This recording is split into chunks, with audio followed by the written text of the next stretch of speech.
Hello. So who doesn't love a panda? I mean, look at them, right? They'll melt your heart. They're adorable. They're probably one of the most recognized animals on the planet. They've got fan clubs. They're idolized by billions. They're basically a virtual icon. And for a long time, scientists considered them this relic species, that they were going to go extinct. And there's a glimmer of hope, finally. Years, decades of efforts by China are finally paying off. They're really performing a minor miracle. Just last month, the giant panda was taken off the endangered species list. Yeah.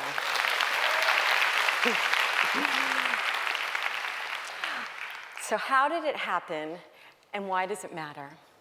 This is where I began this story. 3 years ago, I was part of a film crew photographing Hope. She is the first female captive-born panda being released into the wild. There were no lines of school children, no fan page on Facebook. But as she trundled off into that forest, she took with her the aspirations for an entire species. Now, I wanted to be empathetic to Hope. She must have been terrified leaving home forever. So our crew dressed up in these as trees so she wouldn't see us. Now, after that, the head of the panda program, he's affectionately called Papa Panda, saw me, came running up and said, "Thank you. I'm going to let you hold 2 baby pandas." President Obama, he only held 1.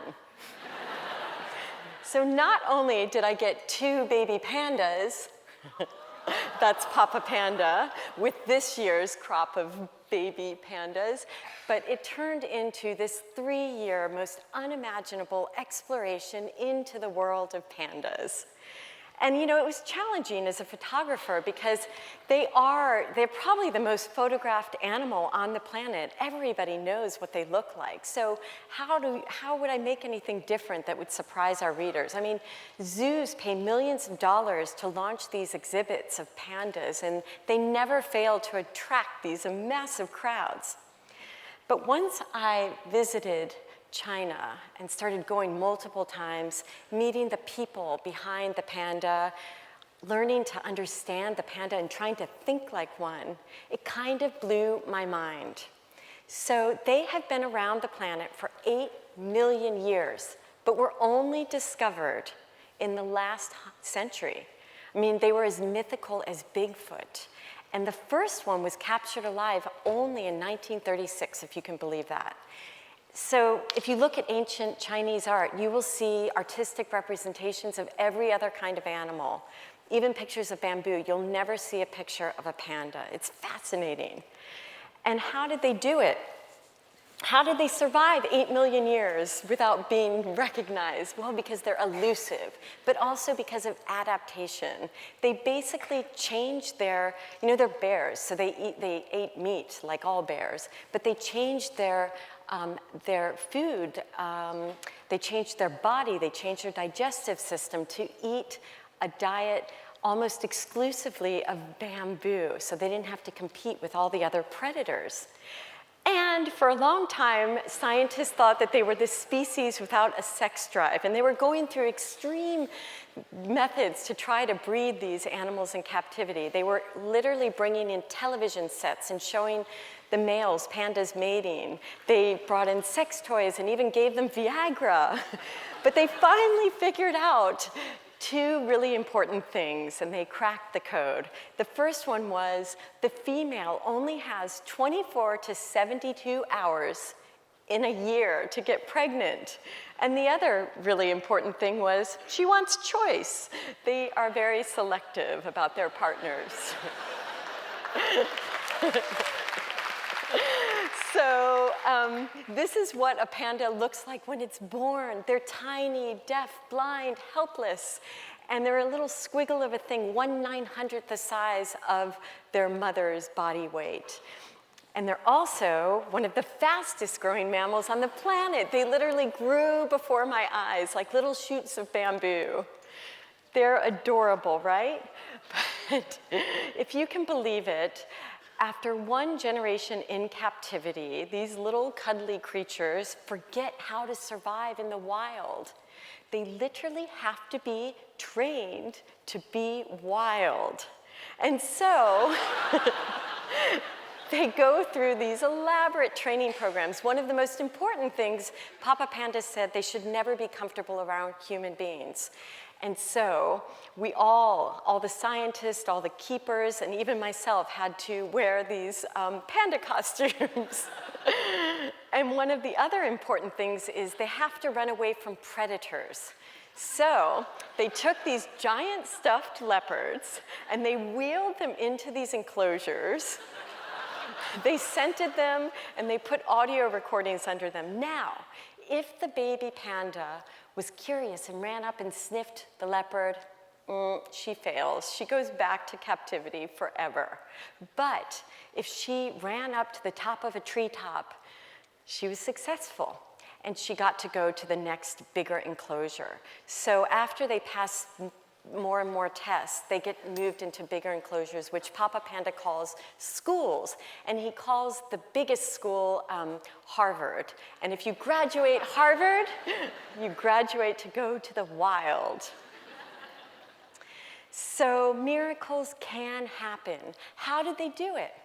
3 reasons. 1, they built a real community around the panda.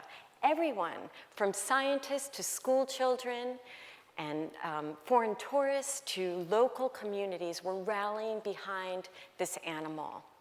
They were not going to let it die on their watch. And 2, once they rallied, really the entire world around this animal, the poaching, which was rampant in the 1980s, stopped.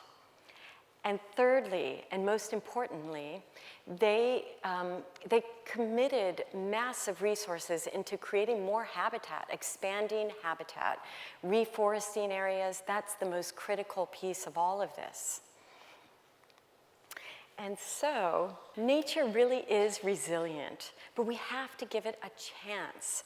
And so, how do we take the success of this incredible story and apply it to a solution for the much larger problem, which is saving all endangered animals, including the less charismatic ones like rhinos. So this is a rhino named Sudan in northern Kenya.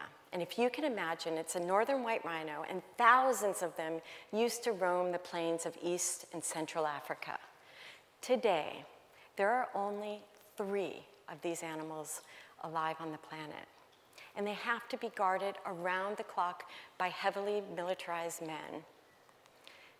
Because poaching has, they basically believe that the horn, that there's medicinal value in the horn, but we all know it's actually the same material which is in our fingernails. It's just keratin. But rhino horn has become more valuable than gold right now. Oh, sorry. And this is what extinction looks like. It's happening in our lifetime. We're witnessing it, and if the current trajectory continues, we're going to see a whole host of animals, like elephants here, rhinos, and even lesser known animals go extinct. So much needed attention has been focused on the plight of wildlife, but very little about the communities, the local communities that surround them. And I think just like the panda, the local communities rally to save that. That's what needs to happen with all of these animals too. And I found this little corner in northern Kenya where there's an amazing story happening. The local communities understand the value of these animals, that they're alive to them, that they're worth more to them alive than dead. And this was an incredible moment. These are these Samburu, it's a nomadic pastoralist tribe. And these young men have never seen this baby black rhino ever in their life. They only heard stories about them. They haven't even seen a photo of them. And they were so excited to touch this rhino for the first time in their lives. And, you know, they had a million questions about the rhino, and the most important question was, what do their footprints look like? Because you see, they read the soil like we read maps, and they said if we can see what their footprint looks like, we can go out and protect them. The fact that it looks like a story about wildlife, right? It's actually not. It's a story about us. It's a story about our home and our future. And I'm happy to tell you that China and Hong Kong have recently committed to ban all ivory sales. Yeah. They're leading the world on this, and it's going to make a massive difference to the elephants and all the people who care about them. And so, you know, I think that's the key.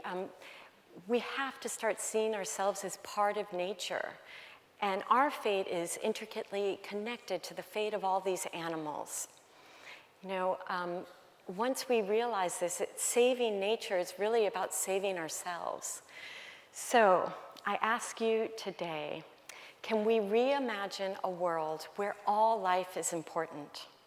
I know love alone is not enough.